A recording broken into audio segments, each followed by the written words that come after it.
ઓમ નમઃ શિવાય. પવિત્ર શ્રાવણ માસ નિમિત્તે આજે આપણે ત્રીજા જ્યોતિર્લિંગ એવા શ્રી મહાકાલ જ્યોતિર્લિંગની ઉત્પત્તિ કથા સાંભળીશું.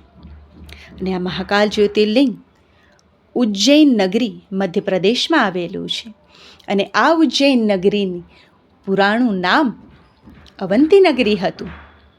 અને આ પવિત્ર જ્યોતિર્લિંગ એકમાત્ર એવું જ્યોતિર્લિંગ છે કે જે દક્ષિણમુખી છે. અને આ પવિત્ર જ્યોતિર્લિંગની ઉત્પત્તિ કથા શિવપુરાણની કોટિરુદ્ર સંહિતાના 16મા અધ્યાયમાં શ્રી સ્તુતજી દ્વારા કહેવાયેલી છે. હવે આપણે આગળ કથા સાંભળીશું.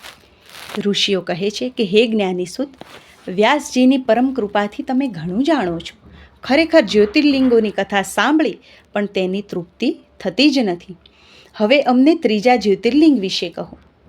સૂતજી કહે છે કે હે સમજદાર બ્રાહ્મણો, હું ધન્ય થયો છું.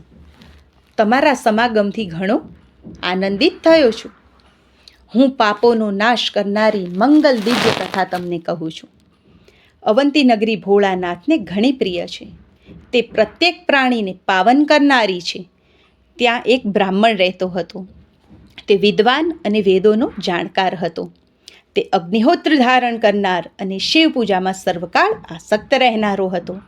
તે ભોળાનાથની પાર્થિવ મૂર્તિની પૂજા કરતો. તેથી તેણે સર્વકર્મના ફળોને પ્રાપ્ત કર્યા હતા. તેણે સત્પુરુષોની ગતિ પ્રાપ્ત કરી હતી. તે બ્રાહ્મણને 4 પુત્રો હતા. તેઓ શિવ પૂજામાં હંમેશા તત્પર રહેતા હતા. તેઓમાં સૌથી મોટો દેવપ્રિય, બીજો પ્રિયમેધા, ત્રીજો સુકૃત અને ચોથો ધર્મ કરતા સુવ્રત.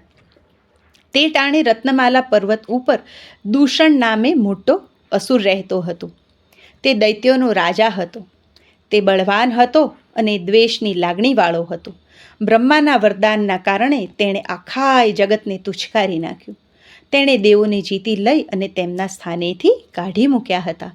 તેણે વેદ ધર્મો તથા સ્મૃતિ ધર્મોનો સંપૂર્ણ નાશ કરી નાખ્યો હતો. તે મહાઅસુર દૂષણે સૈન્યને સાથે રાખી અને ધર્મને લીધે અતિ શોભતી એવી અવંતી નગરી ઉપર ચઢાઈ કરી. તેણે બ્રાહ્મણોનો દ્રોહ કર્યો. તે 4 મોટા દૈત્યોને તેડાવીને કહે છે કે આ દુષ્ટ બ્રાહ્મણો મારું વચન કેમ નથી માનતા? તે વેદ ધર્મમાં માને છે, માટે તે શિક્ષાને પાત્ર છે. મેં ઘણા દેવો તથા રાજાઓને પછાડ્યા છે, તો આ બ્રાહ્મણો શું વિસાતમાં? શું તે વશમાં નહીં થાય?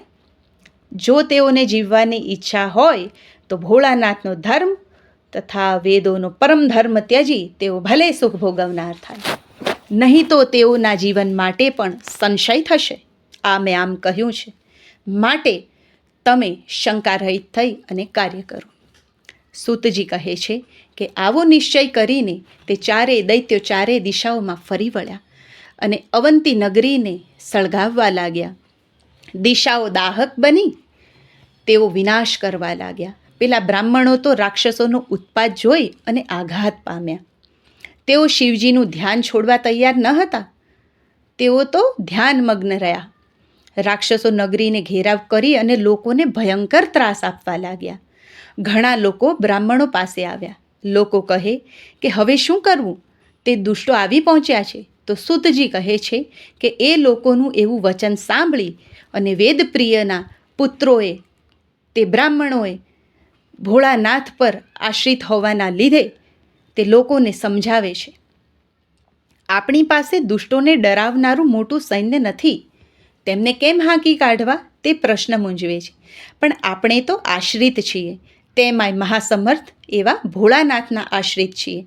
તો આપણને કોણ પરેશાન કરી શકે? તેઓ જ આપણું રક્ષણ કરવાને સમર્થ છે. સૂતજી કહે છે કે આમ કહીને તે બ્રાહ્મણો પાર્થિવ લિંગની પૂજામાં સતત મગ્ન રહ્યા. તેઓ ત્યાં પૂજા કરતા રહ્યા. ત્યાં પેલા દુષ્ટ દૈત્યોએ તેમને જોયા. તે દૂષણ નામના દૈત્યે તરત જ આજ્ઞા આપી, તેમને મારી નાખો, ખતમ કરો, ઢાળી દો, પછાડી નાખો. દૈત્યે બ્રાહ્મણોને મારી નાખવાના વિચાર સાથે ઉપક્રમ આદર્યો. ત્યાં તો પાર્થિવ શિવલિંગના સ્થાને ધડાકા સાથે મોટો ખાડો થઈ ગયો અને તે ખાડામાંથી ભોળાનાથ સ્વયં પ્રગટ થયા અને મહાકાલ નામે પ્રસિદ્ધ થયા. ભોળાનાથે કહ્યું, હે દુષ્ટ, તું નિર્દોષ બ્રાહ્મણોને કેમ સંતાપે છે? ચાલ આ માર્ગેથી જા. એમ કહી અને શિવજીએ મોટો હુંકાર કર્યો છે. અને પરમ કૃપાળુ એવા શિવજીના હુંકાર માત્રથી તે દૈત્ય ત્યાં જ ભસ્મ બની જાય છે. ભોળાનાથે દુષ્ટોના સૈન્યમાં હાહાકાર મચાવી દીધો. ઘણા દૈત્યોનું ઢીમ ઢાળી દીધું અને સૈન્યોના ઘણા લોકો તો એમનેમ જ નાસી ગયા. છેવટે આખું દૈત્ય સૈન્ય નાશ પામ્યું. દેવોમાં દુદુંભી નગારા વાગી રહ્યા છે. પુષ્પોની વૃષ્ટિ થઈ રહી છે. વિષ્ણુ તથા બ્રહ્મા આદિ દેવો ત્યાં આવી પહોંચ્યા છે. શિવજી પેલા બ્રાહ્મણો ઉપર પ્રસન્ન થયા છે. તેમણે વરદાન માગવા કહ્યું છે.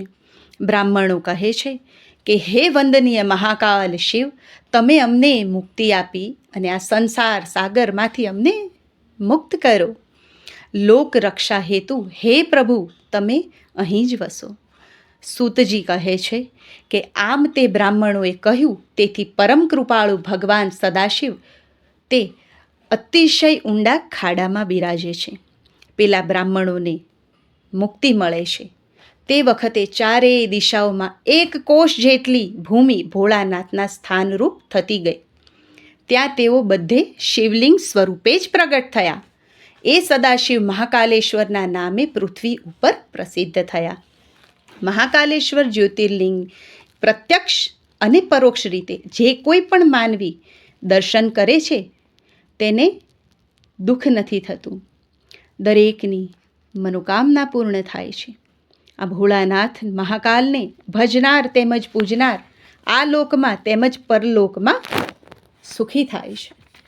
હે શ્રેષ્ઠ બ્રાહ્મણો, આ સર્વ મહાકાલનું મહાત્મ્ય તથા તેમની ઉત્પત્તિ કથા મેં તમને કહી છે.